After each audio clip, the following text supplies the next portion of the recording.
Hello, and welcome to Geek Out Weekly, the podcast where we geek out a little weekly. Yeah. It happens also to be weekly. It's a weekly podcast about geeking out weekly. I'm Aadil, your host this week, and I'm joined by Ben. Hi. This week we are talking about the 2018 Oscar-winning animated feature, Spider-Man: Into the Spider-Verse. So, we've got an hour to chat about this film. First things up, what'd you think, Ben? You hadn't seen it before this past week? Yes, that's correct. It's come to Netflix in the UK. Yeah. And I don't know why I hadn't got around to this. The amount of kind of praise and people saying, it's not just a good film. It's a great film. Maybe one of the best Spider-Man films. I don't know why. Kim, my wife, isn't that into animated stuff, and when we normally watch something is together. So I think I just haven't found the time to take the time myself. Whereas now it's on Netflix, it's a little bit easier to access, and I have finally managed to watch it. Did you watch it a second time as well? I did. Just yeah. I watched it yesterday actually. Yeah. Figured I'll leave it to the last second to watch it a second time, so that take notes. Do the thing that you don't normally do when you aren't gonna then wax intellectual at people about something. Yes. Yeah. So, first impression? I really like it. I think it's fantastic. It's fast paced enough. The story flows and moves nicely. It's gorgeous as well to look at. The music's fantastic. Works perfectly. Like, it's all stuff we will deep dive into. But yeah, I was actually quite blown away by this, and I did manage to sit through the whole thing in one go. I had it on, not necessarily in the background, but I was doing some kind of computer work and a few things, so I stuck it on my other screen and probably watched that more than I did what I was meant to be doing, but luckily did that over a lunchtime as well, so I could take the hour out to appreciate most of it. And it's about a 2-hour runtime, something like that.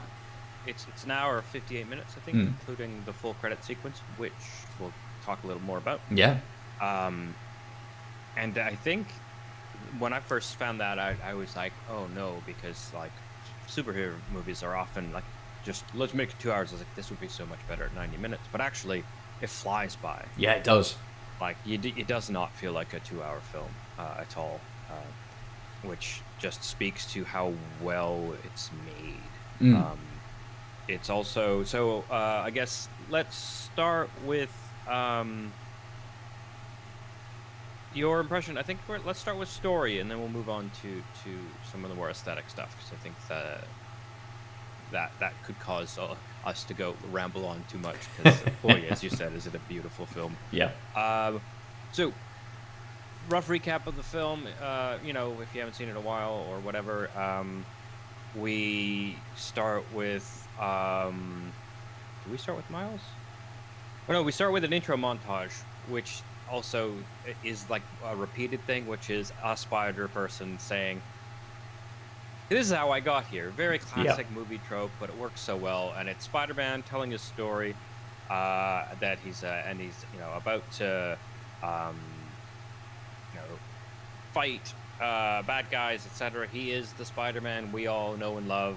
He's 26, so it's what I really liked about that intro montage is that it's full of references. Like, it literally recreates shots from the Raimi trilogy. Yeah. Like the train stopping with the arms across, which is one of my least favorite parts of Spider-Man 2. It even has him dancing around as a. I thought that was very good. Yeah. Yeah, and he's like self-deprecating, and then it even refers to the '60s cartoon by talking about the merchandising he lives in and stuff. It's just like, this is a world where Spider-Man's been around. He's a hero. And it's the real world, so there is marketing and merchandising, etc. It made it feel like more real than like the live action movies, Yes. because it's like, yeah, if there was an actual superhero who was like neighborhood, locally thing, like there would be Spider-Man paraphernalia at the dollar stores or whatever. Like, Absolutely. I thought that was such a cool idea of really like doubling down on, and also just borrowing from what we have, which is Spider-Man stuff in the real world. Anyway, so we get to him, and then we switch gears and we meet Miles, who is half Latino, half African American, and he has his uncle he's at some prestigious school, but he doesn't like it. He clearly just started, wants to get out, sneaks out, goes to visit his uncle, and then is doing graffiti and gets bit by Spider number 42 from Alchemax. And then the movie carries on, and the basic premise is in that place where his uncle took him, as he's found out he has superpowers, he tries to track it down, and it turns out it's the entrance to a secret Kingpin base that has a super collider that rips the space-time continuum and dimensional borders open, and then that's what gets that's what gets the Spider-Verse going. And then we meet a bunch of other Spider people, and lo and behold, they all have to team up and save the multiverse. But the key here is this like pristine, perfect Peter Parker like meets Miles on the first run of this machine, and then saves him, but gets sort of crushed and is stuck, and then Kingpin just full on murders him. Yeah, it's brutal. And then the world finds out Spider-Man was Peter Parker, and he's also dead. And Miles, and that's like, so Miles like meets Spider-Man for like 5 minutes, and it's like, cool, you'll teach me, and you're like, neat, we'll get like heroic montage, and then it's like, no, Spider-Man's dead. Yep. And he doesn't, and he's promised to stop, like, fix the dimensional gateway because he has the gizmo thing. What do they call it? Goober? The goober, yeah. Yeah, and then he ends up bumping into our first alternate Spider-Man, which is from an alternate timeline, which is 20 years in the future. Yeah, I think he's mid-40s, isn't he? Yeah, and like his marriage has crumbled, and he clearly was never as successful as the blonde Peter Parker from this universe. Yeah, I think it does a really good job of kind of portraying him as starting off kind of successful, but not getting bored with it, but kind of, you know, letting himself go a bit, and like any job that you stick at for too long, getting into a rut with what you're trying to do. So it kind of portrays this older Peter Parker as not quite a deadbeat, but it does then stick him in jogging bottoms, and he's got that big coat on to start, and he does look, and they comment on it when the police turn up when Miles has knocked him out, because he's uncovering more of his powers and things. So he knocks him out with his electric shock, and the police say they say like, there's a kid with a homeless, put down that homeless man or something like that. So carrying a hobo's body or something like that. Yeah, and it portrays that older Peter as a bit of a down and out, stuck in a rut. His marriage, as you say, is falling apart, and he's not really on top of his game either. But it does a very good intro. Disenchanted, and he just wants to go home. Takes the gizmo and sort of, but then Miles literally is clinging to a wall and guilt trips him to doing the right thing. Yeah. And I really like that scene, because it's like, I don't care. I just want to go home. I got to get out of here because he's glitched already. So we find out that anyone from a different dimension will basically break apart because physics doesn't like them being here, which is a really neat idea about dimensional travel. Yeah, absolutely. Yeah. That's the main reason why the spider, why it's not even like I want to go home to my real, like my regular life. It's like, oh, we have to get home because we're gonna die. Yeah.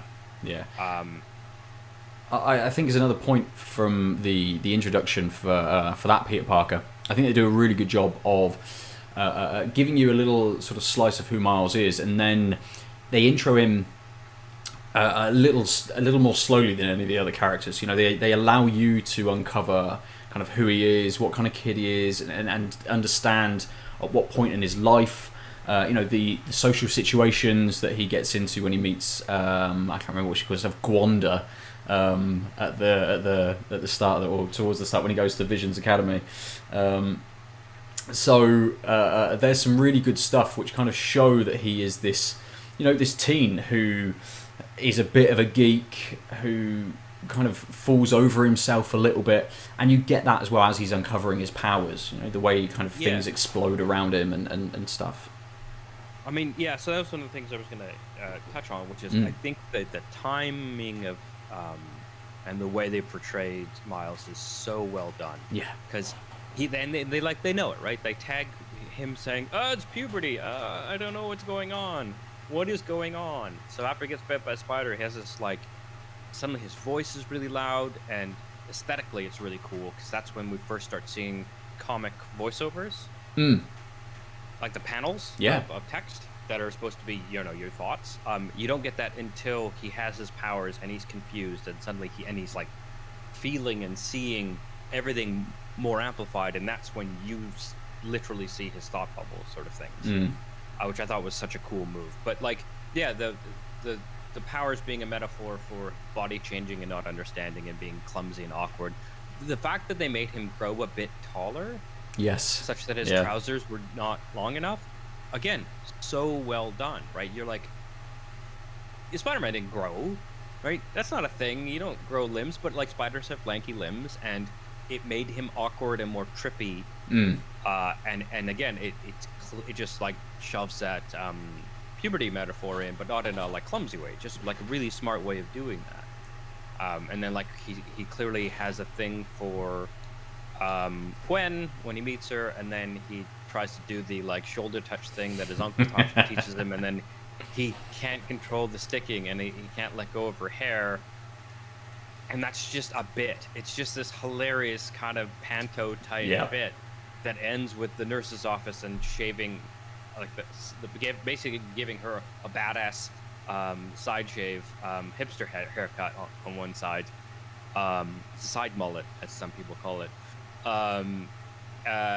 But it's because he fucked it up, and she's just like, cool, I'm leaving now. Thanks. But at no point did they like address the nurse, like they didn't even show the nurse or whatever who clearly shaved it, which I thought again made it feel like it was just these two in the moment. Because it makes you not question. At some point someone would be like, why can't you why is her hair stuck to your hand? What is going on? But they just avoid anyone else interacting, and because it's the pacing of the movie and the scene, you're kind of like, okay, that happened, and then it's only if you actually think about it do you notice, oh, this makes no sense. And I think this is a really neat way of just good writing, and I think this is why it's such a good family children's film that adults can enjoy as well. Yeah, absolutely. Because super accessible, you get the jokes, it keeps on beat, it doesn't like linger too much, and just super accessible. And it doesn't it has that element of comedy to it, but it doesn't lean into it too much. Occasionally with Spider-Ham, but that's that character. That's the whole point of that character, to be that kind of like comedic essence, that Acme style kind of character. But it's those smaller moments where it's kind of the dialogue between the characters and things. That little quip that a character will give to someone else, or a comment and stuff that works really well. And it is laugh out loud as well. As I was kind of watching it, I was sat here chuckling to myself at points, rather than kind of just like, yeah, funny, great. It does the writing, as you say, it does very well at lots of different aspects. So it manages to keep quips, but also I think on the writing side, like just centering it around Miles in a visual way, like the whole movie is Miles. So like even that big fight scene when the interdimensional portal first opens, it's Spider-Man versus this giant demonic beast of a Green Goblin. Yeah. And you see the entire sequence via Miles stumbling, trying to get out of the way, climbing around. It's like he has his powers, he can't control them, but he's like doing some climbing and dodging, and he's just like scrambling. While Spider-Man at this point in the fight is being Spider-Man, and he's very confident and he's doing quips. But you get to feel the danger through Miles while having Spider-Man feel like a full-on superhero. While if you had tried to have that sense of intensity, tracking Spider-Man as like the protagonist of the scene, you would have to make him doubt himself. So you get to feel this pure like invincible Spider-Man that is in this world, but still feel the danger and the hesitancy by tracking Miles, which I thought was just so well written. It's one of my favorite scenes because it just set the tone for this is a Miles film.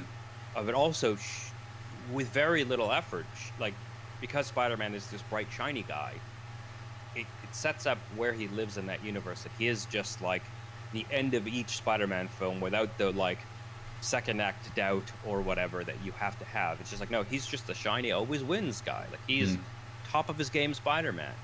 And then he dies and you're like, oof, he was only on screen for like 7 minutes maybe. Yeah. But because again they got to show him at like this sort of invincible highlighty thing, it just worked really well. So I think let's talk about your favorite scene, if you have one. Scenes that stood out to you. I think that'll segue nicely into the aesthetics, which I yeah, I mean, there's lots of very cool scenes. There's lots of really good sequences. You know, it's hard to kind of say maybe a favorite scene without diving too much into sort of the animation style. I like a lot of the stuff where they merge I like a lot of the stuff where they're merging a lot of those different animation styles together. But I think the one that I really liked, which kind of shows the idea of this film and encapsulates kind of everything about it, is the one where Miles has gone off after they've all been to that world, Peter Parker's lair, and he goes back to his room, and they all come to his room, and the old version of Peter Parker basically says, look, you're going to stay here, we're not going to take you with us. And it kind of, you know, builds Miles up. There's a little bit of comedy in there. It brings all of the characters together. You know, his roommate is manages to see them all and stuff, but it also gives you a little bit of that disappointment, you know, the idea that Miles isn't quite ready yet, and then pops you with him kind of learning a little bit more and stuff. And I think it really encapsulates very well kind of the tone of the whole film. So I think that's talking about different animations, I don't think there's actually any different animations in that scene. But that's fine. But yeah, I think that's my favorite. Pivotal scene where Miles like changes his mind, because before that he like kind of he hears all the doubt of the other Spider people that he can be the one to stop things such that they can all go home, and he doubts himself enough that he just walks right. Yeah. And then they all come to him, and you think, oh, okay, they're gonna be like, you gotta join the team, don't worry about it, buddy. But they're actually like, Peter B. Parker is just like, that's fat old one. For those of you keeping track, it's just like, I wanted to tell you, like we've bonded, I've taught you, I'm clearly your mentor, but like I had to tell you in person that I'm gonna stay back. My life isn't that great. You know, he does mention things with MJ weren't rosy, and you're right that like it, and so you go from the team to right, and they like full on tie him up and like web him up so he can't escape. They're just like, sorry buddy, you got to stay here. You'll be the Spider-Man when you're ready, but you're not ready. And so thematically we basically rehash the film, because you get that feeling of he's not alone, he's got teammates who will help him train. You get that feeling when they all and they're all they're comedically like in the corner of the room crawling on the top, trying to hide, so they're literally like a pod, they're like a group together in that, so you get that feeling of they're Spider people together, but then they go, no, you're like, then they rehash the you're not ready tough. And then he feels bad, but then and they even tag in the secondary arc of him and his dad and his uncle. Yes, at the end of that scene. So I think you're right. That's like a pivotal moment, and and the fact that it starts with comedy says a lot about it being the pivotal moment of the film, because it's exactly what this film is doing. It starts with kind of hilarious hijinks, and then it goes through an emotional thing, and then another one which is like having him like talk back right at the end, and having one of them web his mouth, such that when his dad shows up at the door, and his dad's like, "I'm trying to tell you, your uncle's dead, and as far as I know, new Spider-Man did it. Who was you?" Instead,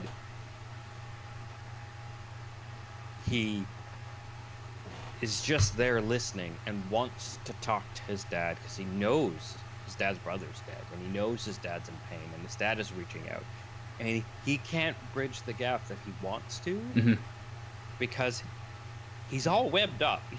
Yep. Right, and like doing we'll jump to the aesthetics of that scene. I think the perfect like encapsulation of that sort of very mood drop. Oh, this is real emotion, and like what matters between him and his dad is the fact that they're drifting apart, and that he has been turning to his uncle more often. That's like, he runs off and he doesn't go home in the beginning of the film. He goes to his uncle's place. His uncle's fun, and his uncle's the one who shows him the space to do the graffiti, and that's actually the entrance to Kingpin's super collider place, and where the spider happened to live. And so you get this feeling that he's like embarrassed of his dad and not quite like on the same page, and his dad's reaching out, and he's like alone and scared and wants to reach back, but he can't because he's stuck. And it's just, again, the fact that they made that understated and like had his dad notice his shadow under the door was such a nice touch, because again, it's like we're using the visuals, but we're also very aware that the characters are what their perspectives are, right? So they do the reverse shot of like him seeing the shadow. He's like, "I know you're there," and then it shoots back to he's stuck on the chair, and he's like wheeled to the door. He can't do anything more, and like it's just beautiful. I really felt that, and again, the beginning of it was this hijinks hilarity with 6 spider people in a corner of a room, and then a passed out roommate. Right, and then it ends with this like cutaway, so that like the door, we're seeing both sides of the door, and the dad's just like slumped and like turns to walk away, and Miles is just like literally leaned into the door because he's trying to get close to his dad, but he can't do more because he's stuck. And then the next thing we see is like Miles having a bit of a auditory flashback, I think, or whatever, and then he uses his electric powers on purpose for the first time to burn those webs. And that's like, again, very visual and very evocative of, I can't do anything. I totally don't have control of my powers. I learned how to swing. That's it. That's the only thing I can do very reliably.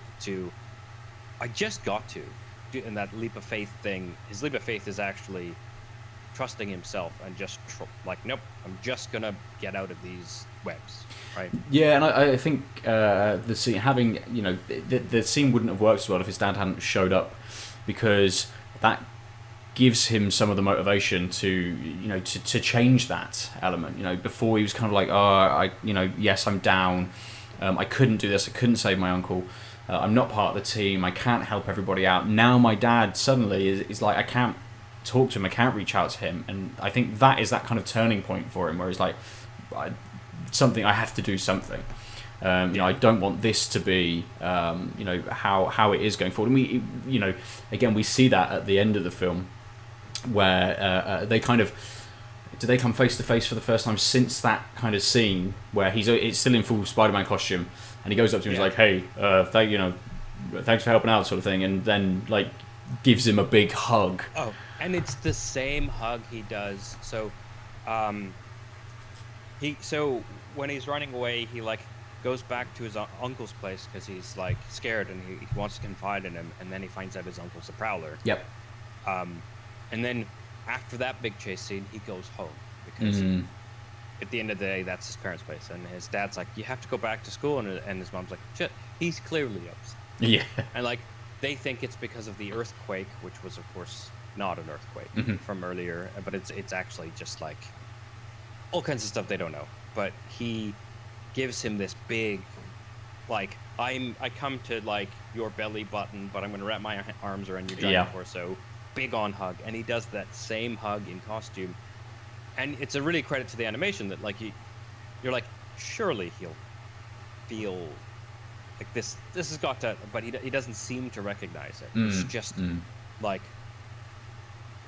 okay, like but I think it's clear that like new Spider-Man's a kid, and I think it's like his fatherly instinct without realizing he's actually being a father. Yeah. He's like, okay, buddy, that was weird, but I'll humor you because I'm a dad.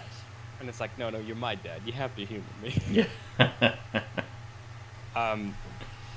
Yeah. So there's so many really tightly written, really and well, like, it's not just that the writing is so tight. It's the fact that the direction and the art just really marries that vision of the words that were on the script so well. Like you, it's again like let's redo the basically like just reskin him and have that hug scene, right? It's essentially what's going on. He's wearing the suit, same hug.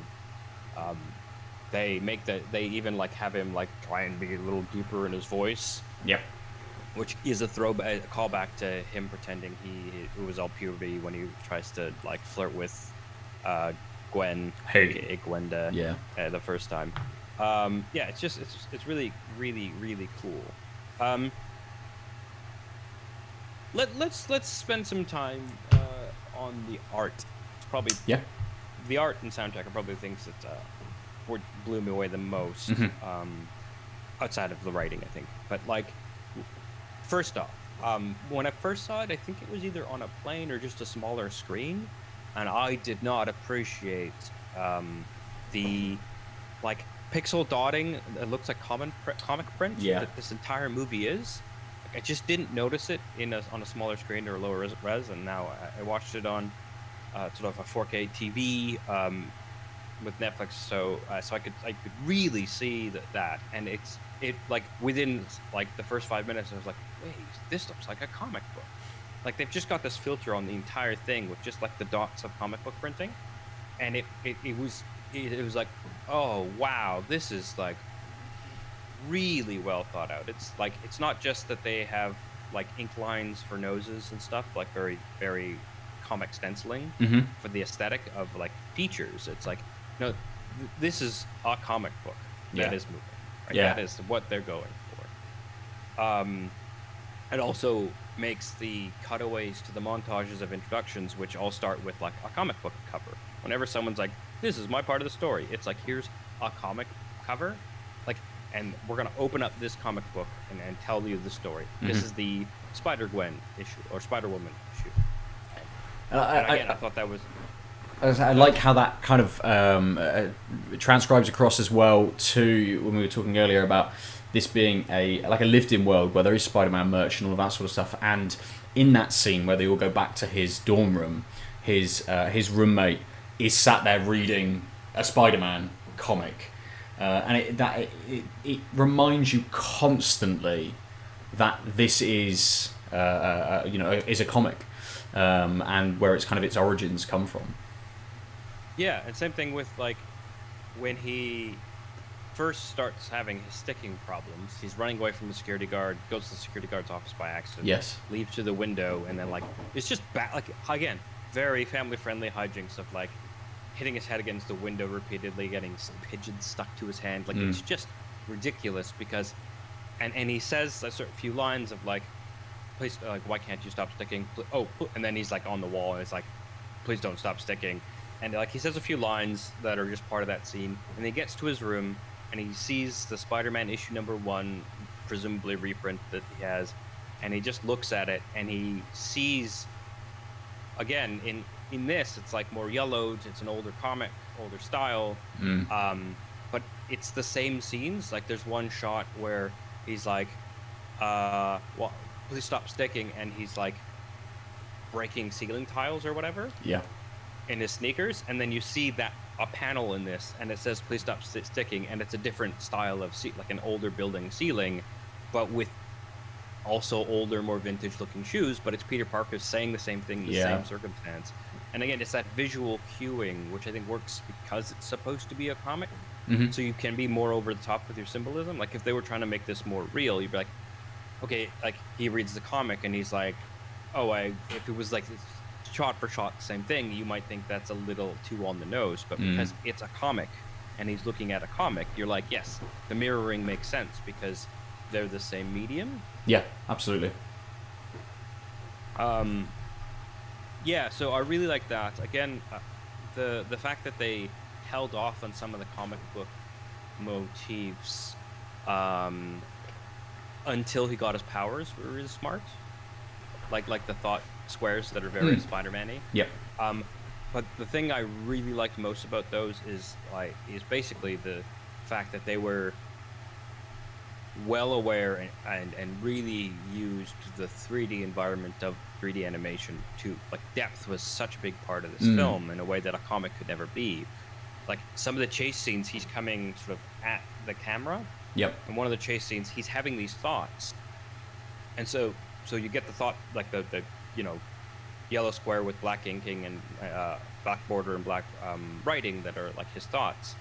And they appear on the plane in which he's saying them, but because he's running towards the camera, they stay there and fade back. Yeah, that's really good. Layered, and you're like, wow, that's so evocative of like when you have sort of first of all, it's really pretty. It shows off the depth, and it gives you this visual stamp of he's progressing forward through the scene. But it also, having read a bunch of comics, I was a big comic nerd as a child.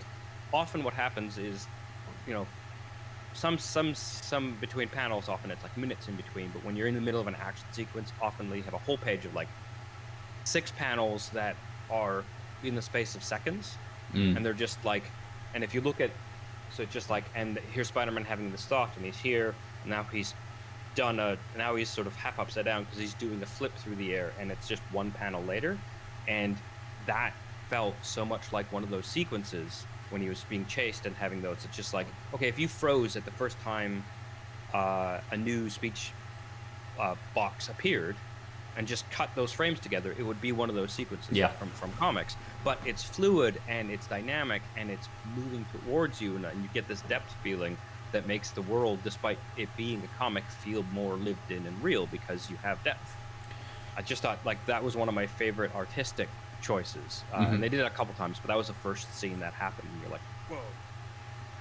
Yeah, and it's the same when the when the explosion happens and when they're recounting their story. Each of the spider beings are recounting their story, and they fly kind of through the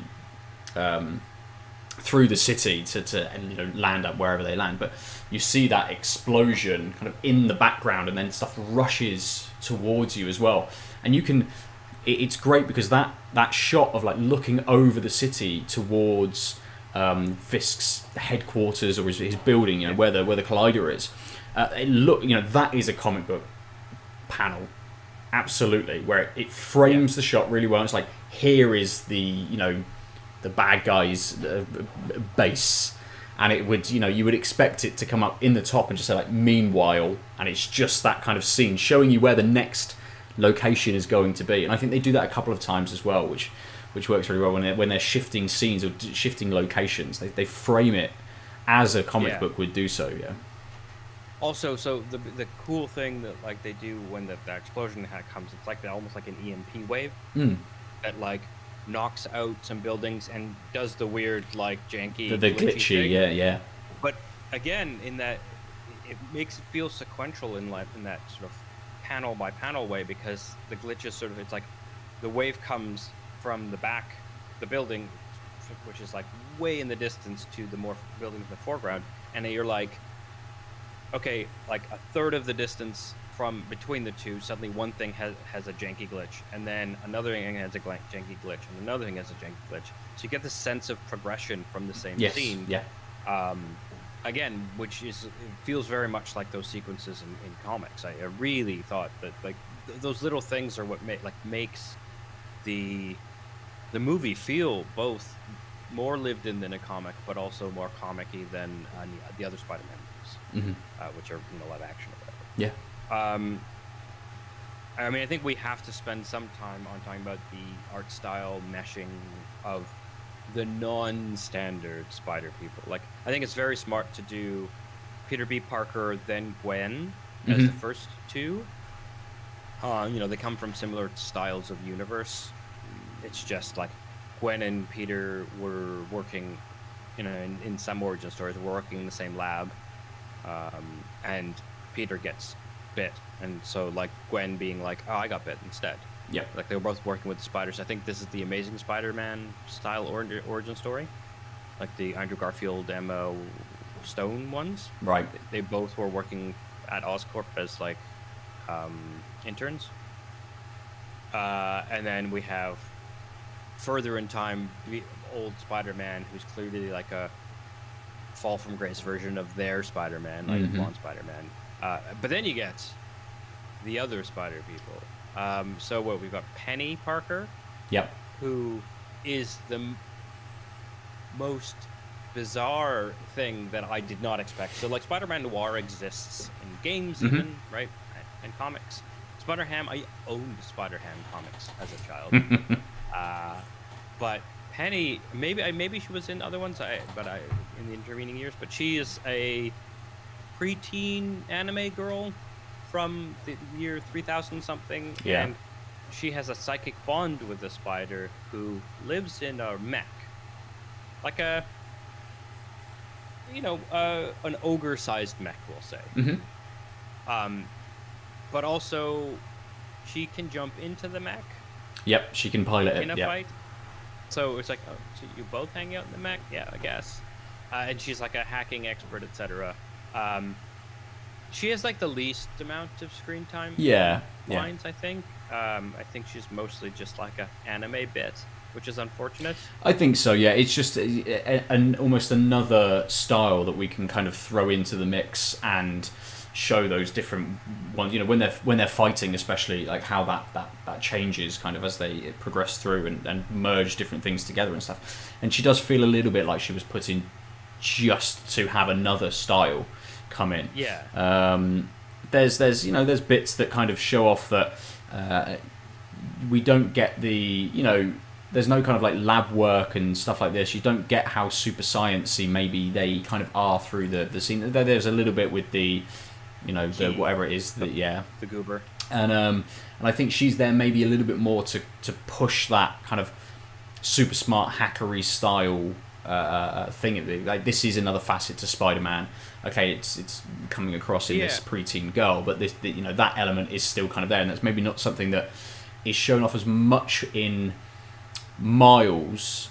Even though he's gone to this, went to whatever it's called, Vision's Academy, because he had a grant, because he is super smart and good at science and stuff. Yeah, I think that's really smart because, like, you're already having to deal with the fact that he just like gets acrobatic training and stuff like really fast. Like some might see it as a sort of Gary Stu / Mary Sue type thing because he's just like decides to be good, and then he's very good at Spider-Man, and to the point where he can like one-on-one with Kingpin. Yeah, right? Yeah. But I think that's just how the movie is, and again, I think it works because it's more of a family kids oriented one. Like it's not. It doesn't have to be realistic in that sense of, well, could he really train? Like, yeah, and the transition from puberty awkwardness to barely being able to not fall off a building and let go of pigeons to I'm now doing all of the things as good as the rest of the heroes. Yep. Was like, okay, I could buy that because again, it's more comic booky, and I think that the tone of the movie allows them to get away with that. But I think I think it would have been pushed over if he also just happened to be super science brain. Like, yes. Peter is a genius. Miles is smart. And he's not applying himself at school, and he wasn't going to this fancy school for long enough for him to, like, have access to this is his dad's whole point. Like, your old school doesn't have access to the resources. You can be as smart as anyone. You can be as smart as Peter, and maybe he is, but, like, you haven't had the time to learn and leverage the smarts. Like, you didn't have the access. So I think it was really well thought out to have Penny as kind of like a Deus Ex Machina of like, I fixed the key. Yeah. But what the thing I'm most disappointed in with the film is actually the only sad part of their fight is that her robot breaks. Yes. But the spider's okay. and the robot had some notion of AI, but then I thought it was very unclear because Yeah. everyone was sad the robot was dying. This robot was making these weird faces, but I thought I The think spider. they I said thought something about again. AI, I thought the spider powered the robot. and I thought the robot emotions were the spider. Yeah. And if they did, she did say something about AI robot, but I thought that was just a throwaway thing because then it's like, okay, well, then the spider doesn't matter and the robot does, right? Yeah. Like Yeah. it just it felt a little clunky, and it was like I'd rather you didn't pretend like stakes happened with like the movie doesn't need you to feel like there was some loss from the good guys. Like it felt very much like a script writing checklist thing of like, oh well, the not all the good guys can survive. We have to have some notion of loss to make the fight feel real. But like at that point, like the loss had already happened, right? It's losing his uncle Aaron and Yep. learning about the world in a different way. Like that's what pushes him to make the right decision. And like it is a comic book and like more kid friendly thing. You can just have the robot be fine. Yeah. Or like Yeah. losing its limb. Or even the robot dying, but it's not all the faces that kind of come from Yeah, it's it not- and stuff. Okay, yes, the robot can't be used anymore, but at least you're like, okay, cool, the spider was survived, and or they could have had a notion of like maybe the spider hadn't survived, but actually when she was going back into the collider to move, maybe it appeared at that point there was a little bit of kind of joy from it coming back or something like that. There's definitely a not a neater way of doing it, but a way that didn't entail kind of throwing in a slightly confusing element to Well, it. yeah, it was also just felt kind of maudlin with the. I get that that's like the anime style with the faces and whatever, but yeah, I think you're right. If they had like had the robot like blow up and her think her spider friend was dead, but then the spider like crawls out of the wreckage or like turns out it failed when she didn't notice, that would have been a notion of loss and gain that I think you're right. I think it would have been a little tighter. I also think that like they didn't really lean into anime as much as like again it felt really tacked on. So like if we think about good old Nicolas Cage's Spider-Man Noir, there are shots where everything is in black and white. Like when you first see him, everything is in black and white, kind of because they're in the lair, so it's dark, and there's like a weird like spotlight on him, and the wind is going, and Peter B. Parker literally says, "We're underground. How is there wind?" And he's Yeah. like, "Wherever I go, the wind follows me." And it's just and like his montage intro is all PI noir. 1930s I love something like smashing Nazis. I'm good at it. that. Yeah. And and in his fights and stuff, he sort of seems to they seem to put more time into how he would act and move versus I guess the problem is at the end of the day a jumping mech just looks like a jumping mech while Yeah. he's doing biffs and boffs. Uh-huh. And I think so I really liked his character. I thought he had the right amount of screen time, that they didn't overdo it. Yep. And that the fact that he's from a black and white world and like the Rubik's Cube thing is really funny, although it breaks the physics because the Rubik's Cube should break apart in the next universe. Yeah, or it goes back and it is grey toned instead, rather Well, than no, because being it's from coloured. a different universe, right? Yeah. Like that, it was a funny bit, but like having the recap in the credits have him solved it and it's all in color. I'm like, I like the idea that it's in color because it's from this other universe, but shouldn't have broke. Yeah. Like he solves it and it instantly glitches out or something like that and is gone. Yeah. Like, yeah. But just some recognition that like the whole point of thing is that things can't travel across safely, although stinger scene. Yeah, so and Spider-Ham, I know some people probably will think he was a little there too much because he breaks the fourth wall in the sense of everything just becomes very ridiculous. He does Looney Tunes-esque stuff. Anvils drop, giant hammer, even gives Miles one, Yep. and references that you can put it in your pocket. Like, the physics of these things are broken. But I think John Mulaney sells it really well. And it's just it's the right type of bonkers because you are doing multiverse stuff. Like and having his fights be his type of fight. I thought his was the most interesting and believable. Like, I come to your world, but my physics come with me. Yeah. I think that's a really neat idea, right? It doesn't like it's like it brings up a lot of questions, but I think it just makes it seem really cool. And it really then felt like there was a multiverse, and it mattered beyond just characters. Right? Your thoughts on the last three the lower spider cast? Lower Spider cast. I agree with you. I liked Spider-Ham, like the comedy kind of element that it brought, and I again didn't think it was too overdone. It very much leans into that sort of side. Moore, again, yeah, really good. Got the right amount of screen time. Was portrayed very well. Like some of this cast as well. It's just like we'll get Nicolas Cage in, and he'll do maybe 5 minutes of dialogue across the entire movie. Like just absolutely nuts. And he'll just knock it out of the park too. Yeah, and I think portrayed really well. And again, I agree that Penny, bit underused, was there to show a couple of elements that we couldn't kind of get from Miles or one of the other characters.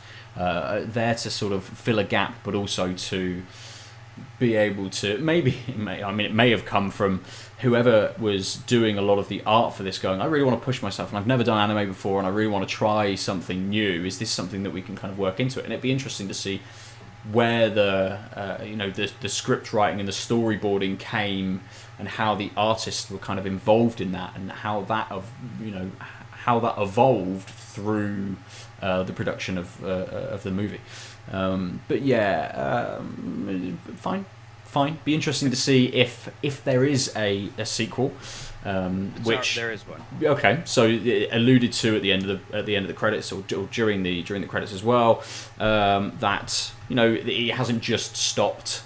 With the Collider gone, that there is maybe something else that can come through, and future Spider-Man as well. Which one's he? 2099? No. Yes. It's 2099. Yep. Yeah. 2099 is the entire range of the first, I think, big branch out from Earth. Yep. It's the future of Earth 616, which is the main Marvel universe. And you just they did this in like the 90s, I think. They just made 2099 versions of like Iron Man and Hulk and Spider-Man, and sometimes they had direct like great grandfather type relations. There was people, and Miguel, I think, has no relation to Peter Parker, I think, but has a similar type origin story. But so they allude to it, and I'd like to see, obviously Miguel coming in as well, using that Spider-Man 2, maybe not expanding it too much, but whether these are, whether we see Penny again or not, whether some are interchangeable, but again centered around Miles, whether it's Miles and Gwen, maybe older Peter doesn't come back. It'd be good to see how they bring in different styles. I absolutely loved when 2099 Spider-Man goes back to the 60s, and that's hilarious, absolutely hilarious. I cannot believe they made the meme. It makes so much sense. Yeah. But having the Spider-Man pointing at Spider-Man, but not the same suit, was like genius. Yeah. But then having them have this very stupid dialogue about pointing. Yeah. Like it's just like, how do we? Like, okay, how do we make this scene? Like, the scene's funny for like 5 seconds when you see the meme, but we're not like, it's not a GIF. We have to have something happen in the Stinger scene, and then like cutting away to 60s J. Jonah Jameson talking about pointing. I laughed out loud, even though I knew it was coming again. Yeah. It's so good, but it also reminds you that they. Like the style of the universe dictates things. Although, to be fair, he should have looked like he did before he jumped. But I mean, but yeah, it was really cool. So the thing I wanted to say about the sequel, and then I think we'll end off with sound. Sure. Is it relates to one of the things I want to talk about, which is I really liked that he's like preteen, teen, and there's like a bit of a love story, but it's mostly like, oh, a girl's I'm clearly attracted to this girl. I don't know how to deal with that. I've never dealt with that. You know, the hey, shoulder push thing. Uh, the like, I know you said you want to be friends. Do you want to be friends? And there's this tension between them of like we're both teenagers and there's clearly an interest, but also we're kind of just like, oh, we both had to go through the being young and being spider people bond. And I thought that they why this worked so well is because it wasn't a love story. Yeah. It was yeah, kind of a crush on you, but mostly it's like we I thought I was alone and you're one of the people that reminds me it's not, and you're near my age and you understand it in a different way. I thought that was really really smart, and I think I wouldn't have liked it if they like kissed goodbye. Sure. Or whatever. Yeah. Right. Like it would have ruined it. The thing that sucks though, well, the thing I'm worried about is that the little information they have about the sequel is that it will probably involve their budding romance.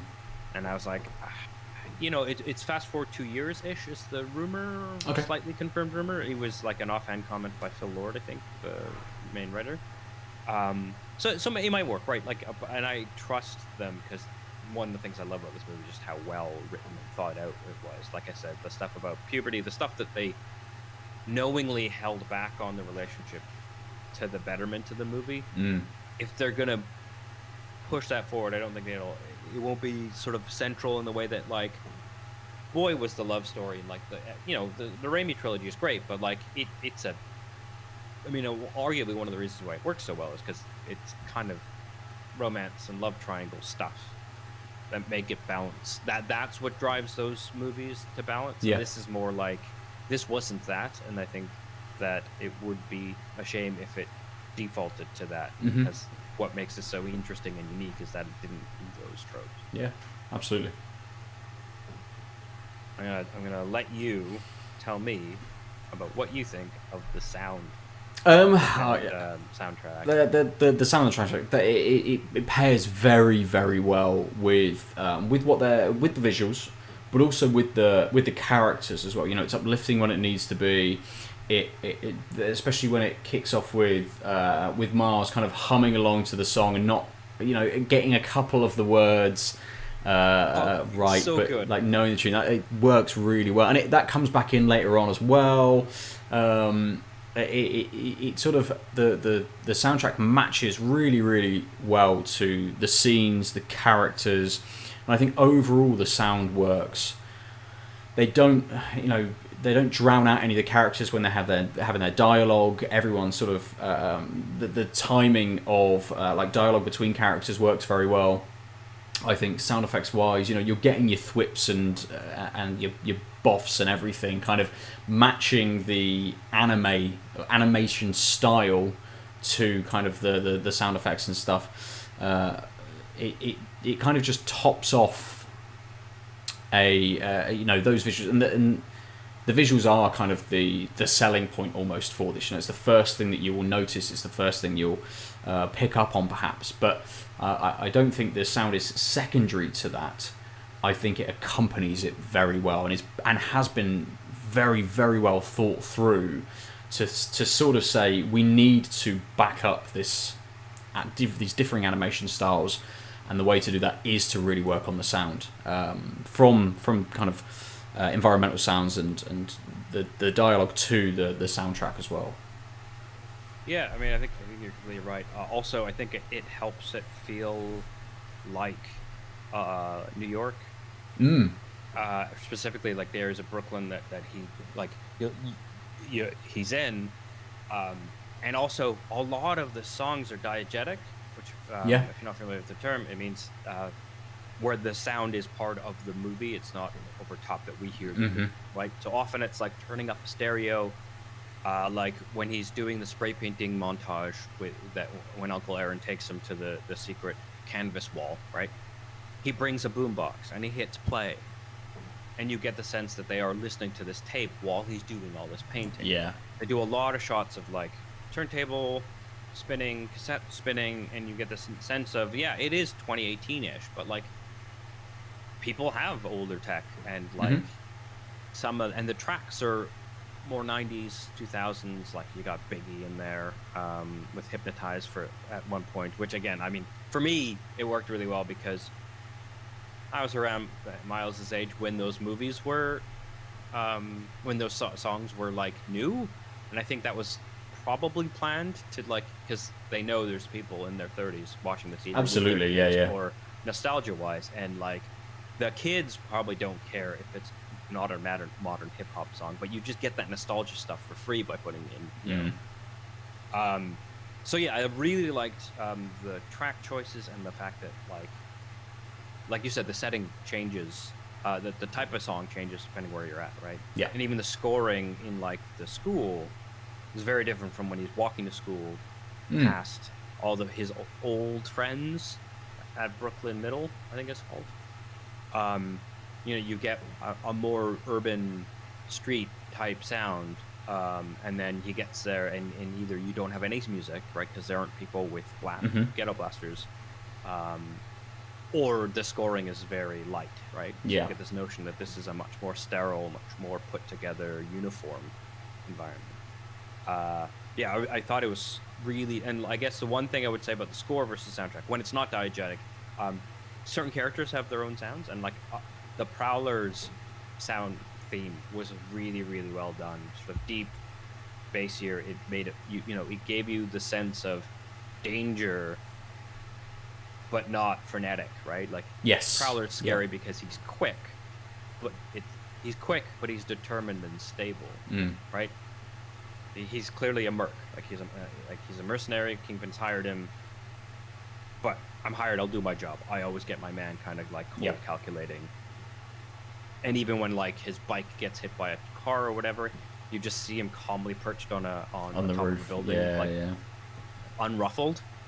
And it's only when he takes a look at Miles's face right before Kingpin shoots him that you get this. That he, at no point does he break, right? And like, I'm out of town for a couple days, on his answer machine keeps playing, and it's because he's not out of town, he's just on a job. It's just, again, it's so well done. I think this is like it's a really good thing. You have access to the movie like Netflix, it's worth just fast forwarding to one of the scenes with the Prowler just to hear how the scoring, like he has his theme, and how that scoring comes in and out depending on the speed of the chase. So like when they're actively like flying through and racing through the streets and the subway, you don't hear it. But then it started in his room, and he's like spins around the couch, and Miles has figured out how to turn invisible, so he's fine. And you hear that like very methodical beat, and then the chase scene is all like more standard scoring. But then again, that shot of him calmly on top of the roof, it ends that sequence with the same Prowler theme. It's just really well done. And I think it's the scoring being diegetic, or the soundtrack being diegetic for the most part, again, helps that lived-in world, but also they just know what type of, they just clearly spent a lot of time figuring out the mood of the soundscape in a way that sometimes children's movies or like family films don't put that effort in. And I think it's really smart because it like compounds that lived-in feeling that you want from an animated film. You are more divorced because it's animated, and I think that's why New York feels kind of more alive. Absolutely. Yeah, completely. Any last thoughts? I think we've covered it pretty well. Everything that I kind of wanted to talk about. It does have a stellar cast. We haven't talked a huge amount about the kind of the voice acting and stuff. But yeah, it's got a really good cast, and considering some of them only get like 5 or maybe even a little bit longer. So someone like Lee Schreiber as Wilson Fisk, a little bit more, but I could not tell that it was him whatsoever. I had no idea. And normally when you hear Lee Schreiber, you're like, oh yeah, it's him, absolutely. But yeah, it worked really well. And I'm going to butcher his name, Shamik Moore, who is not someone I'd ever come across before, but I mean, gets across the sort of the age, the nature, the growing, the emotion of Miles fantastically, like really, really well. Really well played by him. Yeah, I think his standout scenes are probably the that Gwen puberty scene. Like he really sells nervousness, etc., and the cutaways from what he's saying to the thoughts. And as I say, but like basically, anytime Miles is thinking, especially when he's thinking in a panic, and you're getting those visual cues of the thought bubbles, what sells it is Shamik Moore like just being believably scared or confused or like bewildered or awkward. You're right. He just sells that moment in a teenager and adolescent's life really well. Cool. So the couple things we didn't get to, but I just wanted to quickly mention that I really like Doc Ock in this universe. Yes. Yeah. Being not only a woman, but also I'm used to Dr. Octopus arms being like kind of like mechanical, clunky, like shiny metal things, and these weird jelly things, and the way they move really sells. This is not your grandpa's Dr. Octopus. Yeah. Yeah. Like, they didn't just say, okay, we'll make her female. It's like, no, she's different. A key scientist, which is really important to Doc Ock. It's not just some crazy person with arms, right? But the arms make her way more like she is the scariest bad person in the entire film. Yeah. She's a pivotal one, and apparently she's also probably coming back in the sequel, which nice. I'm really happy about. Yeah, I mean, I just wanted to point that out because I think we sort of skimmed over it. And like most of the other bad guys, like Tombstone's kind of just being Tombstone. Yeah. Scorpion, I like that they give him weird six-legged body part to fight in the anime battle. That was one of the that was like a nice, here's our world's version of anime mech, and we'll have you fight in a way that makes sort of tempo sense. Yep. But yeah, other than that, it's pretty throwaway. Yeah. Those are my thoughts. I am excited. They've started work on the sequel, as I said, so I'm excited to see how that goes. Who knows? Mostly, it's just like, hey, you figured it out. Like this is I haven't actually seen Far From Home yet, but like Sony Animated Pictures, the next thing they do, even if it wasn't the Spider-Man, I'd be all up for it because this gave me a lot of faith in the studio. Yeah. Yeah, and I think as kind of as my final thought, I think it is my favorite Spider-Man film. Going for, let's say, the modern ones from Tobey Maguire onwards. Yeah, I think it's one of my favorite superhero films. Period. Yeah, it's definitely my favorite Spider-Man film. Having seen it twice now, I can confirm. Like the fact that I'm like, I wish one character got more time is like my biggest complaint, and like there was a hackneyed scene. Yeah. Grand scheme of things, that's not a lot of disappointment, right? So yeah, I really liked it. I'm really glad I got to watch it again. It's so pretty. Yeah. Like I cannot get like and pretty on like we were saying, the audio and visual angles. So cool. I think that'll do it this week. If you have thoughts on Spider-Man : into the Spider-Verse. You can reach us at podcast@outoflives.net or outoflives.net on Twitter. Or we Out of Lives Network. One of them. I can't remember. We stream this show live on twitch.tv/outoflives network every Monday at noon British Standard Time. Or is it? Yeah, it's British Standard Time right now. It's not daylight. Right? GMT. Yeah, sure. We'll say GMT. We also record with our fellow Out of Liver Lucy. We record a craft beer and video games podcast Tuesdays at 8 p.m. GMT. And I stream on Tuesdays at noon. First looks at new games.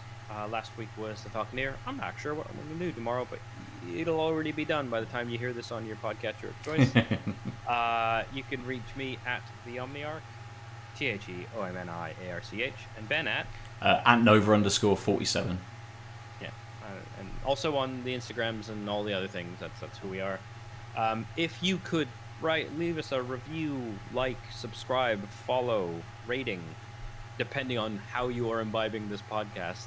you will know which one to choose. That would really help us out. We're new, it'll help our reach. But also, feel free to reach out. I'd love to hear your thoughts about either The Mandalorian that we talked about last week or Spider-Man Into the Spider-Verse this week. I can't. What are we doing next week, Ben? I don't know. We haven't discussed it. Yep, just realized that. I was just like, and next week anyway. I'll leave you with that. Thanks for listening. Bye. Bye. Ciao. Ciao. www.outoflives.net